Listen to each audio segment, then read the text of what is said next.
Welcome, everybody, to Sit Downs with City Lifestyle Vegas Edition. I'm Soleil Ray, your publisher for Red Rock and South Vegas City Lifestyle. And in today's episode, I have an incredible powerhouse. Today, she is in the commercial real estate space, and she does a lot of things. She does sales, development, marketing. She is going to tell us a little bit about everything that she does. She is really incredible. Her mindset is fascinating. It's very inspiring, not only as a professional, but as a woman as well.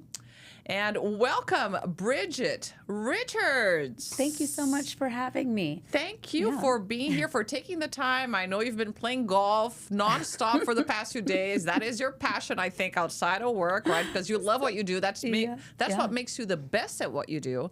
And you also have your personal side. You have a son, you have a family. Yeah.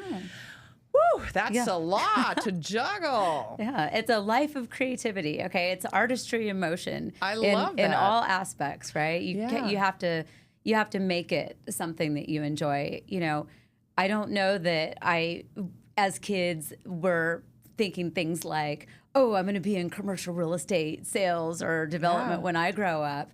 You know, it's like, I want to be a fashion designer or musician or whatever. So whatever you arrive at, the space that you're doing your work in, you had better make it fun and exciting and a place where you can build and create. Otherwise, you know, it's drudgery if you don't like what you're doing. I love that. So tell us how you landed, because I know you kind of stumbled upon this commercial real estate. Yeah. Right? So tell us a little bit about your journey there. Yeah. So I've been in Las Vegas for a long time. I remember I was working for one of the unions. I worked for the Operating Engineers Union in my early 20s. And there was a guy there named Jack Schaefer, who is like an icon in the union world. Anyway, so Jack, we shared an office. He was kind of in the same office building, and he just noticed that I was I don't know. He saw something in me that he thought I had potential to do some good things. So he invited me to a CCIM lunch. CCIM is the Certified Commercial Investment Member, and it's one of our big global trade organizations. So I went to that lunch, and I saw this lady talking up there, and she was so poised, confident, so knowledgeable, so smart. And I thought, my goodness, I want to be like her. Mm-hmm. So after the lunch, I went back to my desk. I wrote her a handwritten note. I mailed the note, and she called me about a week later, and she said, hey, we're building all of these projects. And at the time, they were probably building maybe 7 medical office developments around town. This is 2004. And she said, we have a job opening if you'd like to. Wow. Yeah. A handwritten note. She offered me the job on the phone call. Wow. I said, perfect. I'll come meet with you and let's finalize things. Let's get our plan in place. So I started off working for an office developer, and we work with medical practitioners. We work with attorneys, anybody who needs a physical office, but they want to buy the building. Okay. They don't want to continue leasing. Especially dentists, medical people, they tend to stay in a space for a really long time. Mm-hmm. So they're doing their build out and their tenant improvements. They don't want to spend all of that money for somebody else's building, right? It's so specialized for what they do. So it oftentimes makes sense for them to buy. And I'm a big proponent of owning commercial real estate because it seems to be a pathway to building long-term generational wealth. People that own commercial real estate, they tend to weather some storms a little easier than maybe some other asset classes like the stock market, the bond market, those things. Commercial real estate is real. You can go and touch it, stand on it, operate in it. So anyway, so I did a lot of that early in my career. And then I went independent. Then I worked at a big company. But I've always, for the last 20 years, been selling those kinds of properties to owner-user people, other business owners. I'm an entrepreneur at heart. Yeah. I love tinkering with things. This whole AI world has just got me so fired up that, oh my God. Right now is literally the time for everybody. We can do whatever we want now. Bridget, I'm just smiling because the past few episodes, an architect, Andrew, who you met, and the doctor, and you. we are kind of around the same age, Yeah. Ish. You all have been praising AI in these episodes, which I love because it is the present and it is the future. Yeah. If we don't embrace this, we are dead in the water. That's true. And there are many people who are not going to embrace it. Oh, and I that is know. going to make a huge difference. It's terrifying. I saw the Reese Witherspoon. Did you see that? Reese No. Witherspoon had a post that she made on Instagram. And, her book club, she's so wildly successful. And she said, hey, more women need to adopt this skill set. We got to learn it. It's coming. And if we don't, we're going to be dead in the water. Yeah. So she got a lot of flack for that. A lot of people were mad that she said that because there's a lot of negatives associated with it. Obviously, there's always negatives and positives to everything. Any new technology that comes along is going to get some pushback. But it was just notable to me that it was a lot of women pushing back on it. You're kidding me. No, it was a big uproar. Wow. So. Because they were saying, oh, she's just using this to promote her AI classes or something. No, I don't think she is, because this is the same conversation that I have with a lot of my female friends is, especially if you're running a household, there are a million ways that AI can make your life so much easier. I mean, I'll give you one simple little example. Yes, please. So my son is 10 years old. He's in both baseball, Little League, and he plays golf in the little PGA Junior League. So all of these competing events and practices and everything else. So I had screenshots of Game Changer, which is the app that the baseball uses. And then our golf pro sent me the schedule for the kids' golf just in a PDF. So I took the screenshots and the PDF. I uploaded that to Claude. And I said, hey, can you merge this and put this on 2 sheets of paper with all of them together? So it's chronological order by date. So I made that, printed that sucker out, popped it on the fridge. Now everybody in the household knows when all the practices and games, and it's in order. So we're not looking at 2 different things. And then I said, okay, well, can you put that on my Outlook calendar? Well, not directly, but here's all the files. You just download it, click on it, click here, boom, shows right up on my Outlook calendar. So now I've shaved off however many hours of aggravation that would be daily. Hey, does he have a practice today? What's going on? Oh, no, that's tomorrow or whatever. Yeah, or trying to figure it out. Right, yeah. Or manually typing that into every calendar invite into Outlook. Forget that.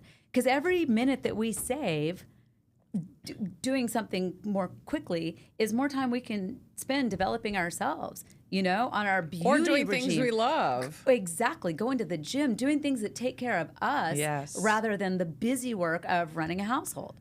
So I don't know. There's so many practical use cases. I could go on. And I teach the class to various business owners. Oh, you do? Mainly, that's another facet of Bridget. Oh, my goodness. Just doing all this stuff. I figure I'm learning it. So a rising tide is going to raise all the boats, is how I look at it. I love that. So we all got to get on board so that our community is stronger. We're attracting more talent from tech companies.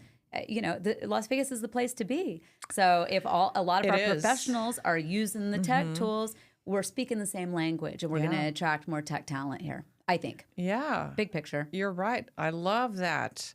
So, wow, I don't even know what to say next. It's a lot. Where do I go with this? I just kind of unloaded like a whole big thing. But where do I go with this? Well, maybe we could segue into about the marketing. We can segue into the marketing. You also, or whenever. Yeah. You also are building a building, right? You're developing a building. Oh, yeah. We built it. It's built. Yeah, we've been advertising this whole time. Oh, yeah. I know you were advertising. Exactly. I just didn't know if it was completely ready. It's complete. It's gorgeous. It's probably one of the last of its kind because the price of land is so high and there's a huge scarcity of it. Even if you look out and you see all these vacant pieces of land and open desert, it's not available land to build on. The BLM, the federal government, owns 86% of the Nevada lands. Really? Yes. So even if you see a piece of vacant land, it's 9 times out of 10, it's not buildable, right? And you can't buy it. You can't buy land from the federal government. Wow.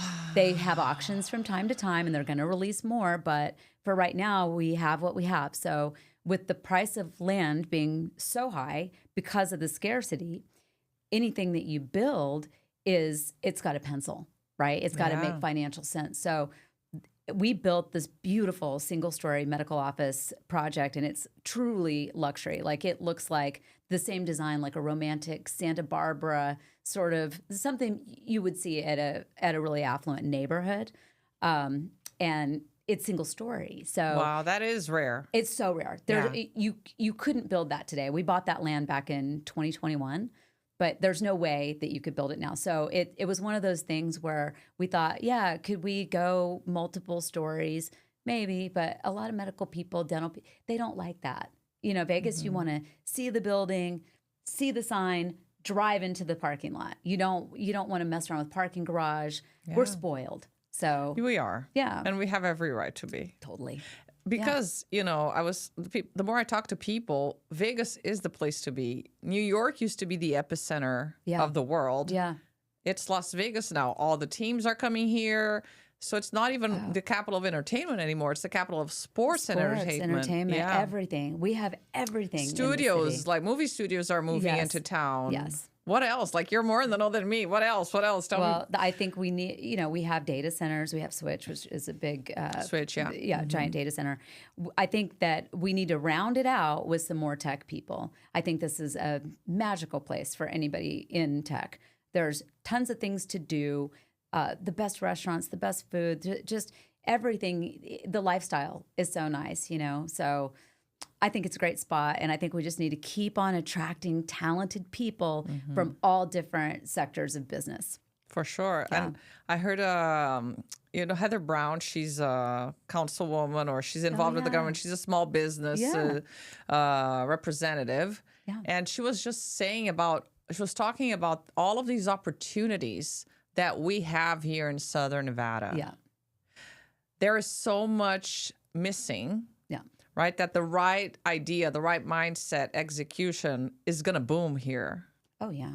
And you have people who, they're not afraid. There's a lot of very courageous people who are willing to bet. They're willing to go all in on whatever it is. A lot of people are here for that reason, because there's so many people from everywhere here all trying to do the same thing, where it's an innovative, resilient, it's people who moved here to do big things. And this is great for Vegas, because we're moving from hospitality, like economy, from just hospitality, because that's what Vegas was known for and counted on. Right.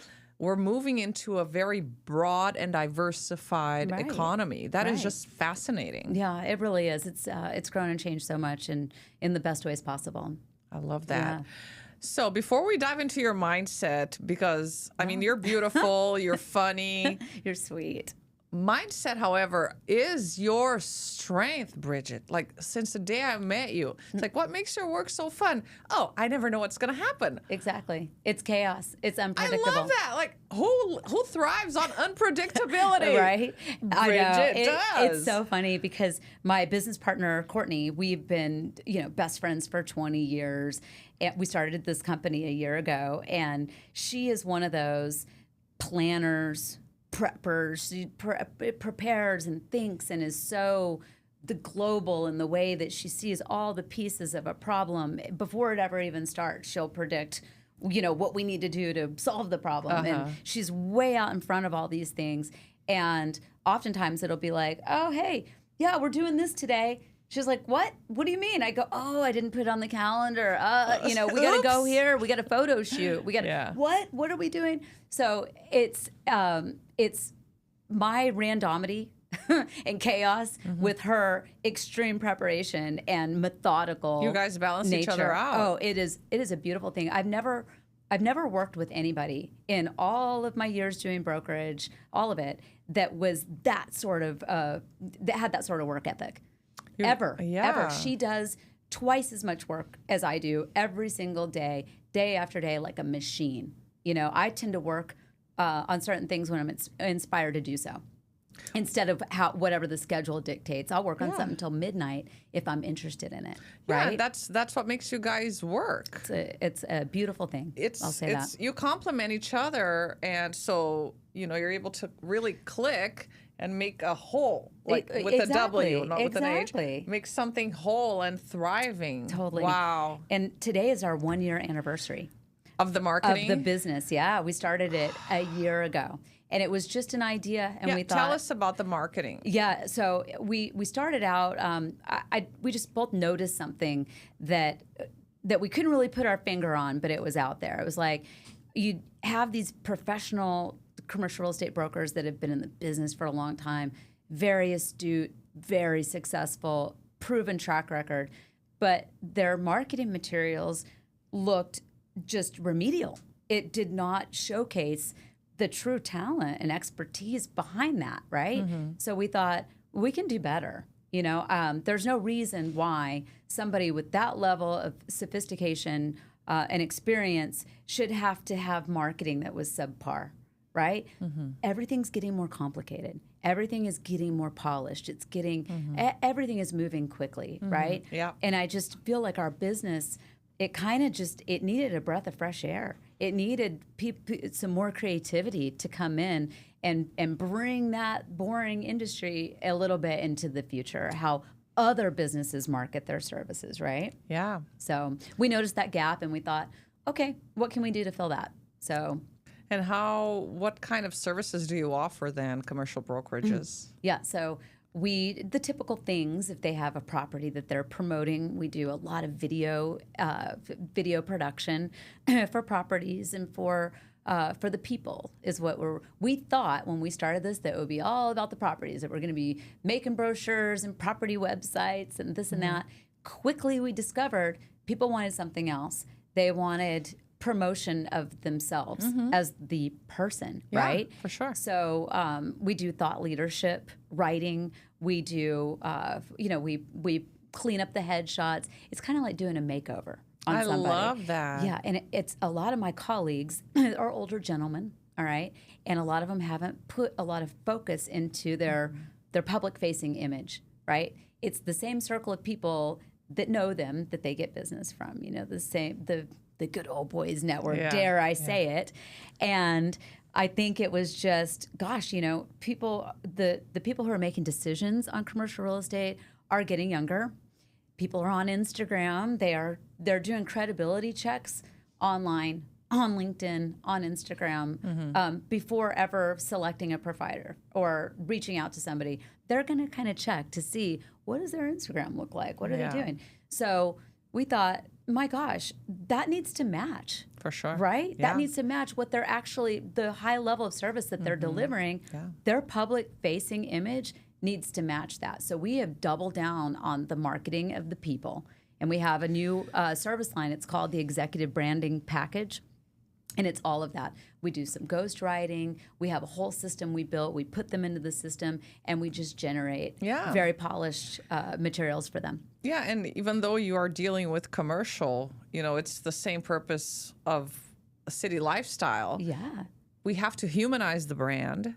Las Vegas is still a small town, and even if it wasn't, you know, people do businesses with who they like and trust. Absolutely. They don't do business with the brand. The brand gives it a reputation, a credibility, but what has the dotted line signed? That's right. Right? That's right. It's the personality, it's the reputation, the credibility, 100%. And the value that person brings to the table. Yeah. So for somebody that doesn't know the person, it's a new decision maker that happens to suddenly be in a position where they've got to sell this property that they inherited, or they're now, you know, a vice president at a corporation, a medical company, whatever it is. They're in charge of the leasing. They have to pick a listing broker. You know, they're going to look and see what's going on over there. So it's like we're reintroducing somebody who already has all the strength and credibility behind them, but we're introducing them to a larger scope of people. So that way they're just a little bit more known digitally, the same way that they're known in real life. I love that. Yeah, so that's our whole thing we're doing right now. And talk about being amazingly successful in an incredibly male-dominant industry, right? Yeah, well, I have 3 younger brothers, right? I've kind of just been around them this entire time, and I don't know. I feel like I've gotten a leg up. A lot of men have mentored me, have pushed me in my career. I'd say it's both men and women, but I will say some of the best opportunities that I have received have been handed to me by a man. Really? Oh gosh, yeah. It's some of the most supportive, absolute dynamite people that I've worked with. I haven't experienced a whole lot of prejudice based on gender, certainly. I mean, there's been moments, and I have a handful of very funny moments that have happened. We closed this deal. It was an $18 million giant industrial project, single tenant. It was really cool. And I remember sitting in the boardroom with all the guys who were involved in the thing, and my male partner at the time, he had given up on the deal. Okay, things weren't going well, lots of personalities involved. He said, you know what, to heck with it. If it doesn't close, I don't care. I'm not working on it anymore. I said, okay, I'm going to continue to work on it. So when we had the recap after the deal was done, closed, everybody's paid, everybody's happy, we're sitting there going over it, and the guys from the other side were asking him all the questions about the deal. Wow. And I'm over there just getting... fuming. I was. And I've tried to check my emotion. I don't like to show my emotions in the boardroom in any way, but I couldn't handle it. I was like, no, this guy quit on it. I didn't say that. I started pounding on the table and redirecting the questions back to myself. Yeah. But it was quite hilarious. After that meeting, the guys were like, what got into you in there? What's your problem? You know? Yeah. And I thought it was kind of funny after the fact. I wasn't embarrassed in any way because they act like that. Yeah. If you notice even how a man sits at a table, they sit at a table. They're on it. They're not like their shoulders are back. They're leaning in. They're not, they're not. I love that. Their legs aren't crossed, So I notice a lot of times I probably have some more masculine adaptations in meetings and such, but I think it's just people recognize when you have confidence and you're articulate and they let you have the floor. You don't, and it's not even a let you, it's I'm taking the floor, right? Yeah. And any human being's going to respect that man or woman. Yeah, you have the right to be there because you know what you're talking about. You know your shit. And right? I would rather be labeled as a crazy, you know what, than somebody who's crazy witch. Yes, a crazy witch, than someone who's a pushover, passive, and is gonna not advocate for my own agenda. Right? I love that.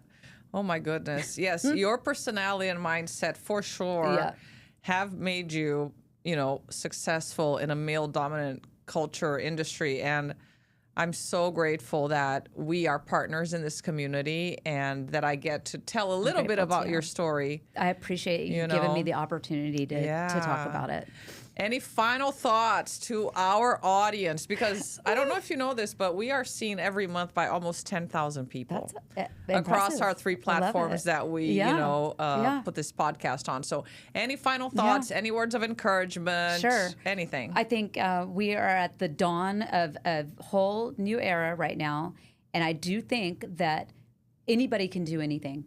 There is an avenue now that we have some of these AI tools.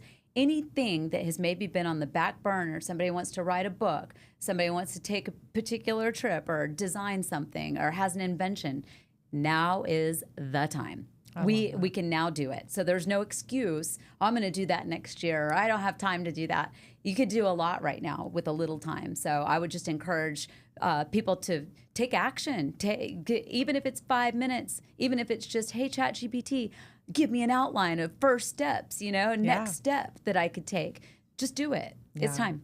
And there are so many, most people are on Instagram, right? There are so many pages, so many accounts that give tips on how to use AI, what prompts to put. So not knowing what to do is not an excuse anymore. No, it's not. And even on Instagram, you can organize your saved reels in folders. Wow, so I have folders, different folders for everything. Like if I'm working on my fitness, I have a fitness one, I have a golf one, I have a cooking one.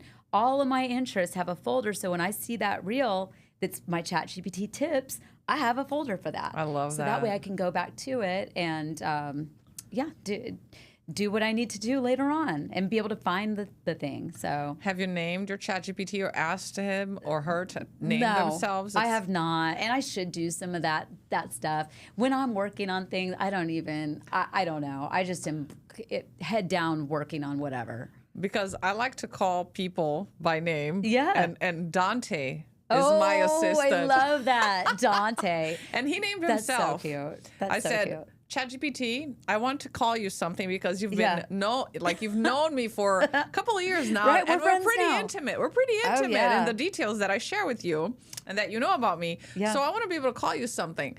And he's like, okay, let me make a list. So he made a list of several names and the personalities, right? And none of that was resonating with me. And I'm like, no, try again. Yeah. And I was getting fed up. Because I'm like, these are trash, right? And then he gave me, I don't know, another 5 or 6 names and the personality. And the last one was Dante. I would pour you a glass of wine at the end of the day. I'm like, you're it. Okay. Dante it is. I love that, Dante. That's perfect. You've inspired me. I'm going to go and get a name going as well. Yeah. So, have them. Have ChatGPT have one, have Claude one, Gemini. Maybe they could just battle it out. Or you just have a name for everybody, and that's your assistant. Yeah, they just are resourceful because they use 3 different platforms. Yeah. Think there about you that. Go. Yeah, very good. You've inspired me completely today. You're so funny. Thanks so much for being here today and so inspiring our listeners and viewers. I mean, you are an amazing woman, Thank you. Incredible mindset. Before we leave, you are as well. You need to take some credit too for organizing this whole effort, putting all these people together, showcasing everybody in the best, most positive light. Oh. It's a beautiful thing. Thank you so much for acknowledging and recognizing that. How can people get in touch with you? Either for like women empowerment, speaking engagements, Sure. I don't know, everything that you do because you do so much. Yes. So how can people get in touch with you? So I'm Bridget Richards, and I'm on Instagram. I'm on LinkedIn under that name. I'm married, and I do have a married name, but it's like so hard to incorporate. So I'm Bridget Richards Brandeis is what I am on everything, and it's so wild because once you have a professional name for so long, like it's hard to just I'm a different person now. Rebrand. People don't they can't wrap their head around it. So anyway, but I'm on Instagram. The Commission is our marketing company. Brand Real Estate is the commercial real estate brokerage and brand development. So I probably come up under any of those searches. Wow. Thank you so much. You're so welcome. It's been a pleasure having you here. Mwah. Thank you. Thank you so much for watching and listening to our episode. Please like, share, and subscribe.